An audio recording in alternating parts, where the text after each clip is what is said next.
नमस्कार दोस्तों, आपके अपने YouTube चैनल सोजस क्लासेज में आप सभी का बहुत बहुत स्वागत है। दोस्तों, अपनी कंप्लीट राजस्थान जीके सीरीज को आगे बढ़ाते हैं और ये कंप्लीट राजस्थान जीके सीरीज का दोस्तों 10वें नंबर का वीडियो है। इससे पहले दोस्तों 9 वीडियो चैनल पर अपलोड है। आपने वो वीडियो नहीं देखे तो आप चैनल पर विजिट करें। आपको कंप्लीट राजस्थान जीके सीरीज के नाम से एक प्ले लिस्ट मिल जाएगी। उस प्ले लिस्ट में आपको सारे वीडियो मिल जाएंगे। और दोस्तों, एक कमेंट आया था कि राजस्थान जीके के जो सीरीज चल रही है इसका वीडियो किस दिन अपलोड होता है। तो ये बता दूं दोस्तों, राजस्थान जीके का जो वीडियो है वो तो सोमवार को सुबह 7 सवा 7 बजे अपलोड किया जाता है। जो और अपनी साइकोलॉजी की सीरीज चल रही है रीड प्री और मेंस के लिए, उसका वीडियो शुक्रवार को सुबह 7:15 बजे अपलोड किया जाता है। तो ये आप दोनों टाइम याद रखिएगा। राजस्थान जीके का तो सोमवार को अपलोड किया जाता है और साइकोलॉजी का जो है शुक्रवार को सुबह 7:15 बजे अपलोड किया जाता है। चलिएगा दोस्तों, राजस्थान जीके के इस 10वें नंबर के वीडियो की शुरुआत करते हैं और इसके क्वेश्चन आंसर देखते हैं। पहला क्वेश्चन है दोस्तों आपके सामने, निम्न में से असंगत युग्म कौन सा है?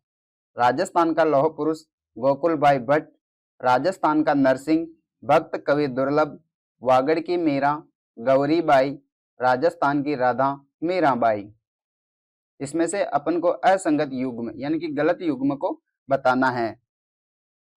तो इसका सही और सटीक आंसर हो जाएगा दोस्तों ऑप्शन ए, राजस्थान का लौह पुरुष गोकुल भाई भट्ट। ये गलत है। राजस्थान का लौह पुरुष दोस्तों गोकुल भाई भट्ट नहीं है।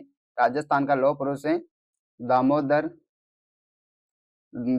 लाल व्यास। दामोदर लाल व्यास। और जो गोकुल भाई भट्ट है, गोकुल भाई भट्ट को कहा जाता है दोस्तों राजस्थान का गांधी। राजस्थान का गांधी। तो याद रखिएगा आप, राजस्थान का लौह पुरुष दामोदर लाल व्यास और गोकुल भाई भट्ट को क्या कहा जाता है? राजस्थान का गांधी। आगे बढ़ते हैं। कौन सा युग्म असंगत है? यानी कि एक साइड में क्षेत्र का नाम दे रखा है, एक साइड में उनके प्राचीन नाम दे रखे हैं। तो इसमें से कौन सा युग्म है जो असंगत यानी कि गलत है? हनुमानगढ़, भटनेर, धौलपुर, श्रीपंत, बेराट, विराटनगर, भीनमाल, श्रीमाल।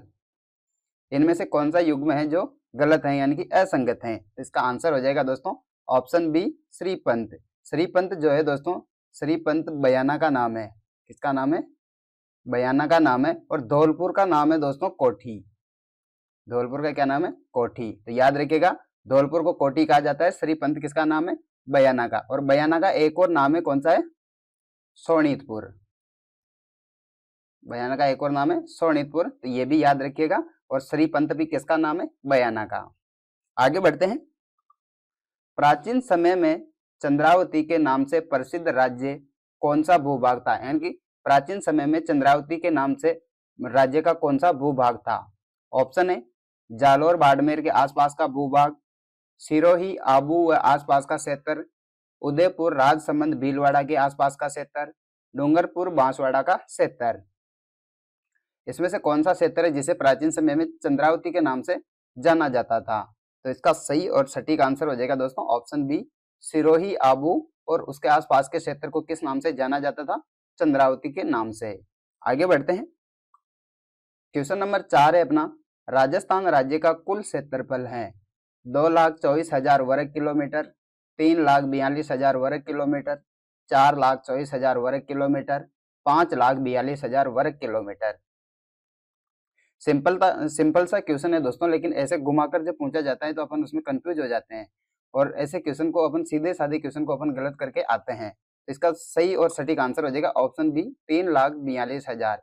अभी इसमें डायरेक्ट शॉर्ट में पूछ लिया, जबकि राजस्थान का पूरा क्षेत्रफल है दोस्तों 3,42,239 वर्ग किलोमीटर। अब इसी क्वेश्चन में डायरेक्ट पूछ लिया 3,42,000 देके अपन को डायरेक्ट पूछ लिया, लेकिन ऐसे सीधे साधे क्वेश्चन को अपन ऐसे ऑप्शन आ जाते हैं तो फिर अपन गलत करने के उसमें चांस बढ़ जाते हैं। आगे बढ़ते हैं। निम्न में से कौन सा पाकिस्तान का एक जिला राजस्थान के अंतरराष्ट्रीय सीमा पर अवस्थित नहीं है? खैरपुर, मीरपुर, लायलपुर, बहावलपुर। इनमें से कौन सा पाकिस्तान का जिला है जो राजस्थान की अंतरराष्ट्रीय सीमा पर स्थित नहीं है? तो इसका आंसर हो जाएगा ऑप्शन सी, लायलपुर। लायलपुर राजस्थान पाकिस्तान का जिला है जो अंतरराष्ट्रीय सीमा पर स्थित नहीं है। पाकिस्तान के दोस्तों 9 जिले ऐसे हैं जो राजस्थान के साथ अपनी सीमा बनाते हैं। कौन सी? अंतर्राष्ट्रीय सीमा। तो याद रखिएगा, पाकिस्तान के 9 जिले हैं जो राजस्थान के साथ अंतर्राष्ट्रीय सीमा बनाते हैं। आगे बढ़ते हैं। राजस्थान व फिर खालिस्तान की सीमा पर भवानी मंडी रेलवे स्टेशन स्थित हैं। यानी कि राजस्थान और कौन से राज्य की सीमा पर भवानी मंडी रेलवे स्टेशन स्थित हैं? पंजाब, मध्य प्रदेश, हरियाणा और उत्तर प्रदेश। कौन सा रेलवे स्टेशन, भवानी मंडी रेलवे स्टेशन किन किन राज्यों के बीच की सीमा पर स्थित है दोस्तों? इसका आंसर हो जाएगा ऑप्शन बी, मध्य प्रदेश। जो भवानी मंडी रेलवे स्टेशन है उसमें ऐसा सिस्टम है दोस्तों कि टिकट लेने वाला तो अलग राज्य पे खड़ा रहता है और टिकट देने वाला अलग राज्य पर खड़ा रहता है। तो ऐसा कौन सा स्टेशन है अपना? भवानी मंडी रेलवे स्टेशन, जो कि राजस्थान और मध्य प्रदेश की सीमा पर स्थित है। आगे बढ़ते हैं। निम्न में से कौन सा राज्य राजस्थान के साथ सीमा साझा नहीं करता है? महाराष्ट्र, गुजरात, पंजाब, हरियाणा। निम्न में से कौन सा राज्य है जो राजस्थान के साथ सीमा साझा नहीं करता है? इसका सीधा सीधा आंसर है दोस्तों ऑप्शन ए, महाराष्ट्र। राजस्थान के साथ सीमा साझा करने वाले राज्य कौन कौन से? गुजरात हो गया, पंजाब हो गया, हरियाणा हो गया, इसके बाद दूसरा होता है दोस्तों एमपी हो गया, और इसके बाद होता है यूपी। तो ये राजस्थान के साथ सीमा बनाने वाले राज्य कितने हैं? 5 राज्य, गुजरात, पंजाब, हरियाणा, मध्य प्रदेश और उत्तर प्रदेश। आगे बढ़ते हैं। संतरों के उत्पादन के लिए किस जिले को राजस्थान का नागपुर कहा जाता है? झालावाड़, कोटा, बारां, बूंदी।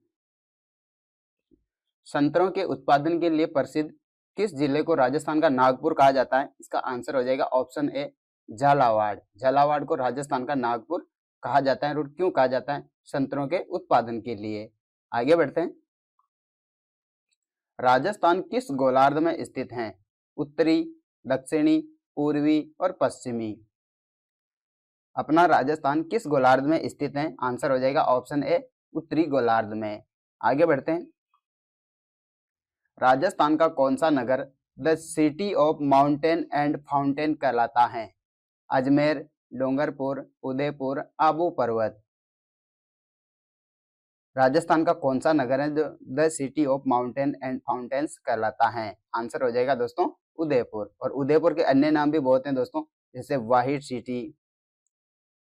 सिटी, इसके बाद है झीलों की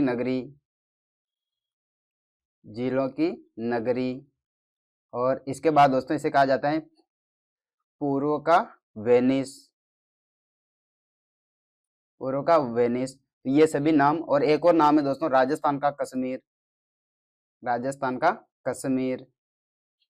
तो ये सभी नाम किसके हैं? उदयपुर के। और the city of mountains and fountains भी किसे कहा जाता है? उदयपुर को। आगे बढ़ते हैं। राजस्थान की स्थलीय सीमा की लंबाई है 5,920 किलोमीटर, 5,940 किलोमीटर, 6,920 किलोमीटर, 5,990 किलोमीटर।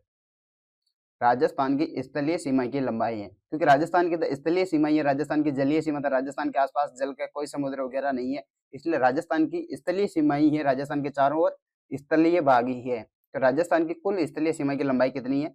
इसका आंसर हो जाएगा दोस्तों ऑप्शन ए, 5,920 किलोमीटर। अब स्थलीय सीमा की लंबाई का मतलब है दोस्तों, जैसे ये अपना राजस्थान है, तो स्थलीय सीमा का मतलब है इसके चारों ओर की सीमा की लंबाई कितनी है? 5,920 किलोमीटर। ये है राजस्थान की स्थलीय सीमा की लंबाई। इसी में से दोस्तों 1,070 किलोमीटर तो कौन सी सीमा हो गई? अंतर्राष्ट्रीय सीमा, जो कि किसके साथ सीमा बनाती है? पाकिस्तान के साथ। और इसी के बाद में कितनी बचती है? बाकी बचती है 4,850 किलोमीटर, जो राज्य की अंतर्राज्यीय सीमा है। तो टोटल तो कितनी है? 5,920 किलोमीटर। उसमें से 1,070 किलोमीटर अंतर्राष्ट्रीय सीमा, जिसे रेड क्लिफ के नाम से जानते हैं, और 4,850 किलोमीटर अंतर्राज्यीय सीमा, जो कि राज्यों के साथ सीमा बनती है। आगे बढ़ते हैं। राजस्थान के भौतिक प्रदेशों के निर्धारण से संबंधित व्यक्ति नहीं हैं। VC Mishra, AK Sen, professor Ramlochan Singh, TH handle. इनमें से कौन से एक व्यक्ति है दोस्तों जो कि राजस्थान के भौतिक प्रदेशों के निर्धारण से संबंधित नहीं है? तो इसका आंसर हो जाएगा ऑप्शन डी, TH हैंडले। अब TH हैंडले राजस्थान के भौतिक प्रदेशों के निर्धारण से संबंधित नहीं है, तो ये फिर किससे संबंधित है? तो TH हैंडले का संबंध है दोस्तों राजस्थान की आकृति बताने से। और इन्होंने राजस्थान की आकृति के संबंध में कहा था कि राजस्थान की आकृति कैसी है?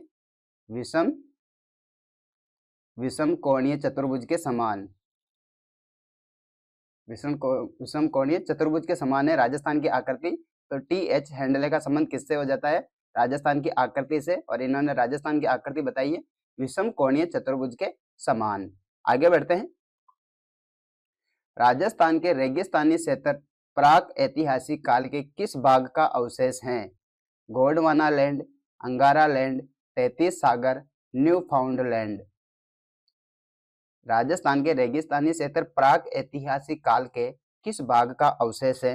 इसका आंसर हो जाएगा दोस्तों 33 सागर। राजस्थान का रेगिस्तानी भाग किसका भाग है दोस्तों? वो किसका भाग है? 33 सागर का। आगे बढ़ते हैं अगले क्वेश्चन की ओर। थार मरुस्थल का विस्तार किन राज्यों तक है? राजस्थान, बिल्कुल राजस्थान में है। राजस्थान, पंजाब, बिल्कुल दोनों राज्यों में भी है।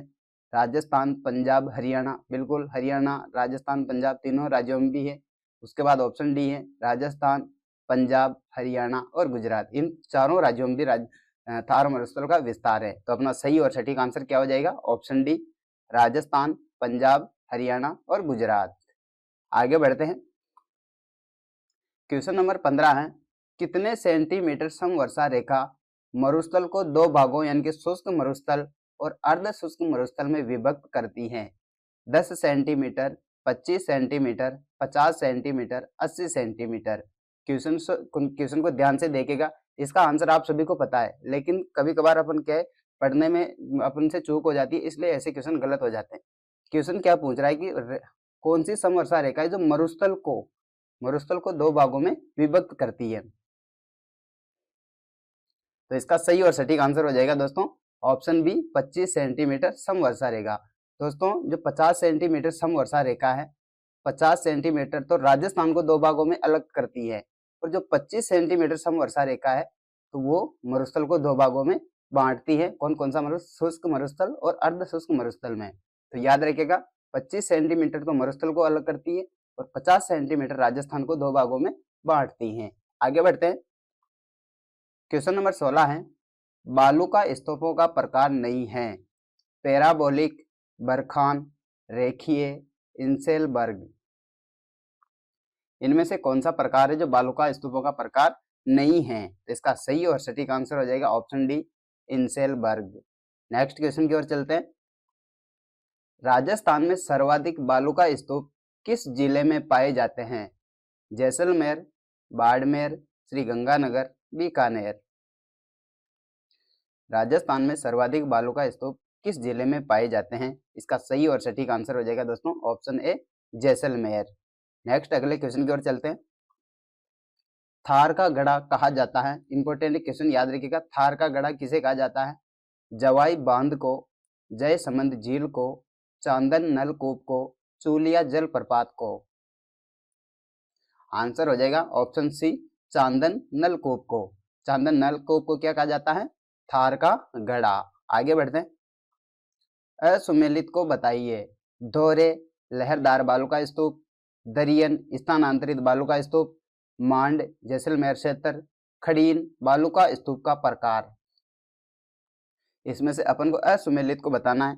इसका सही और सटीक आंसर हो जाएगा ऑप्शन डी, खड़ीन बालू का स्तूपों का प्रकार। जबकि खड़ीन एक वर्षा जल संग्रहण की पद्धति है, जल संग्रहण की पद्धति।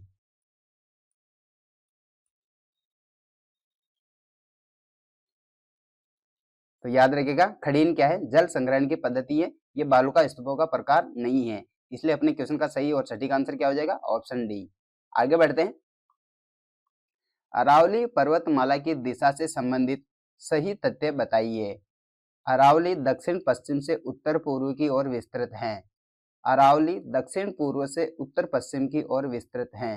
अरावली उत्तर पूर्व से दक्षिण पश्चिम की ओर विस्तृत है और अरावली उत्तर से दक्षिण की ओर विस्तृत है।